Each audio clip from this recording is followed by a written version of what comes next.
Ciudades en primera línea, gestionando la crisis del coronavirus. Las ciudades han sido epicentro de la pandemia de la COVID-19. Cerca del 90% de los casos se han reportado en núcleos urbanos.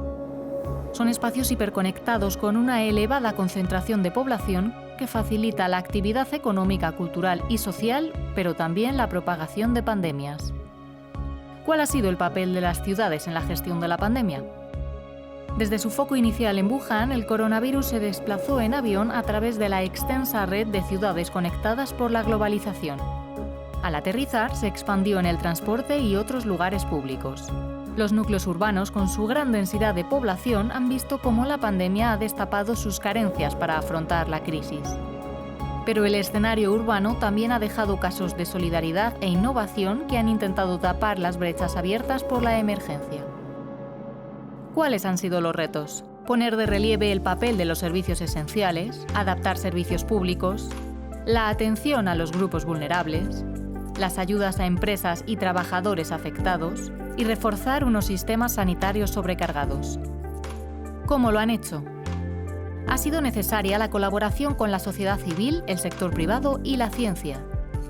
La cooperación con voluntarios de la comunidad de los makers y expertos, por ejemplo, permitió en Barcelona coproducir material para servicios públicos.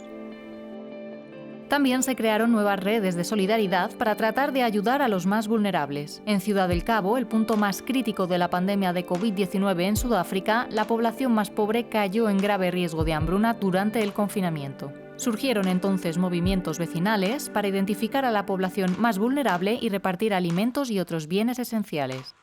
La tecnología también ha sido clave. Aplicada al rastreo de positivos, ha resultado útil para controlar la pandemia en lugares como Seúl o Hong Kong.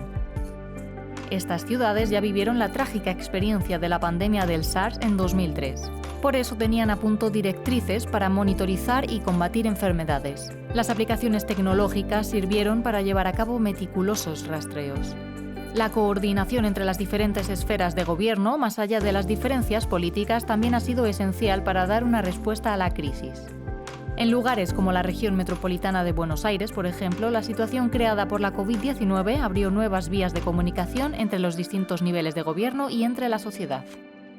¿Cuál será el papel de las ciudades en el escenario pospandemia? Está claro que las ciudades han jugado un papel fundamental en la gestión de la crisis, pero también lo tienen que jugar en la postcrisis, en impulsar las transformaciones necesarias que nos vienen.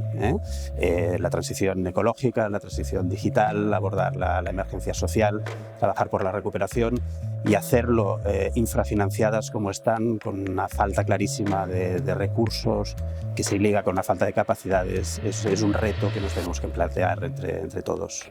¿Cuáles son las lecciones aprendidas por las ciudades en esta crisis? La COVID-19 ha dejado al descubierto las grandes desigualdades que existen en las urbes. Las comunidades vulnerables han sido mucho más castigadas por el virus. Esto se ha visto en ciudades como Chicago, donde el 75% de los casos de coronavirus se han dado en los vecindarios pobres de población afroamericana y latina. A pesar del confinamiento, las condiciones económicas obligaban a desplazarse por trabajo a más habitantes de estas comunidades que viven en barrios pobres del sur y el oeste, pero trabajan en el centro financiero.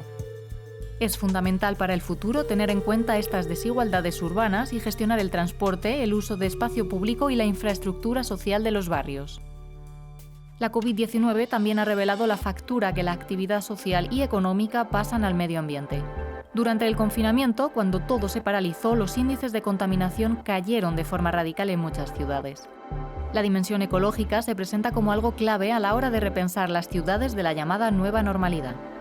Metrópolis como París o Bogotá, por ejemplo, proponen nuevos modelos como la ciudad de los 15 minutos. Ciudades con múltiples centros en las que todos los servicios necesarios estarían a menos de un cuarto de hora de distancia caminando o en bicicleta. Esto supone poner fin a los desplazamientos obligados de millones de personas apiñadas en transporte público, reducir la contaminación y mejorar la calidad de vida de los habitantes. La pandemia ha sacudido las dinámicas mundiales y potenciado el papel de las ciudades. Se han abierto otras formas de cooperación e intercambio de conocimientos para afrontar el nuevo factor que ha irrumpido con el coronavirus, la incertidumbre. Es un escenario en el que la resiliencia, la capacidad para reaccionar y adaptarse, determinará el futuro de las ciudades.